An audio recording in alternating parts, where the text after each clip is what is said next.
ಕಲ್ಯಾಣಕ್ಕಾಗಿ ಅಗನ್ಯ ಗುರುಕುಲ ಫೌಂಡೇಶನ್ ವತಿಯಿಂದ 2100 ವೇದಿಕ ಕುಂಡಗಳ ಹವನ ಇವತ್ತು ಬೆಂಗಳೂರಿನಲ್ಲಿ ನಡೆಯಿತು. ಯಲಹಂಕದ ಸಿಂಗನಾಯಕನಹಳ್ಳಿಯಲ್ಲಿ ನಡೆದ 2100 ವೇದಿಕ ಕುಂಡಗಳ ಹವನದಲ್ಲಿ ಸಾವಿರಾರು ಜನ ಭಾಗವಹಿಸಿದರು. ವಿಹಂಗಮ ಯೋಗ ಸಂಸ್ಥಾನದ ಸಹಯೋಗದೊಂದಿಗೆ ಈ ಕಾರ್ಯಕ್ರಮ ನಡೆಯಿತು. ಶಾಸಕರಾದ SR ವಿಶ್ವನಾಥ್ ಸಹಭಾಗಿಯಾಗಿದ್ದರು. ಬೆಳಗ್ಗೆ 6 ಗಂಟೆಯಿಂದಲೇ ಹೋಮಹವನ, ಧ್ಯಾನ ಮತ್ತು ಆಧ್ಯಾತ್ಮಿಕ ಉಪನ್ಯಾಸ ಕಾರ್ಯಕ್ರಮಗಳು ಜರುಗಿದವು. ವಾರಣಾಸಿಯಿಂದ ಬಂದಂತಹ ಸದ್ಗುರು ಸ್ವತಂತ್ರ ದೇವ ಸ್ವಾಮೀಜಿಗಳು ಆಧ್ಯಾತ್ಮಿಕ ಉಪನ್ಯಾಸ ಕೊಟ್ಟರು. ಲೋಕ ಕಲ್ಯಾಣಕ್ಕಾಗಿ 2100 ವೇದಿಕ ಕುಂಡಗಳ ಹವನ ಕಾರ್ಯಕ್ರಮ ನಡೆಯಿತು. ಅಂತೆಯೇ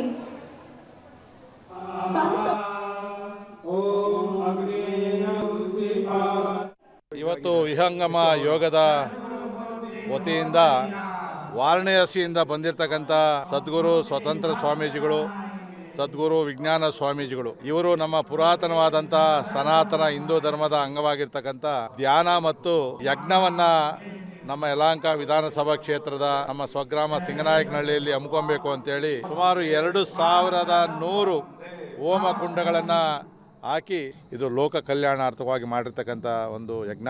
ಯಾಕಂದರೆ ನಮ್ಮ ಸಾವಿರಾರು ವರ್ಷ ಇತಿಹಾಸ ಇರ್ತಕ್ಕಂಥ ನಮ್ಮ ಹಿಂದೂ ಸಂಸ್ಕೃತಿಯಲ್ಲಿ ಹಿಂದೆ ಎಲ್ಲ ಕೂಡ ಯಜ್ಞ ಯಾಗಾದಿಗಳನ್ನು ಲೋಕ ಕಲ್ಯಾಣಕ್ಕೋಸ್ಕರ, ಮಳೆ ಬೆಳೆಗೋಸ್ಕರ ಮಾಡ್ತಾಯಿದ್ರು. ಇತ್ತೀಚಿನ ದಿನಗಳಲ್ಲಿ ಇದೆಲ್ಲೋ ಒಂದು ಕಡೆ ಕಡಿಮೆ ಆಗ್ತಕ್ಕಂಥ ಸಂದರ್ಭದಲ್ಲಿ ಇವತ್ತು ವಾರಣಾಸಿಯಿಂದ ಬಂದಿರತಕ್ಕಂಥ ಸ್ವಾಮೀಜಿಗಳು ಸಾವಿರಾರು ಜನ ಭಕ್ತರ ಸಮ್ಮುಖದಲ್ಲಿ ಇವತ್ತು ಈ ಕಾರ್ಯಕ್ರಮವನ್ನು ಆಯೋಜನೆ ಮಾಡಿದ್ದಾರೆ.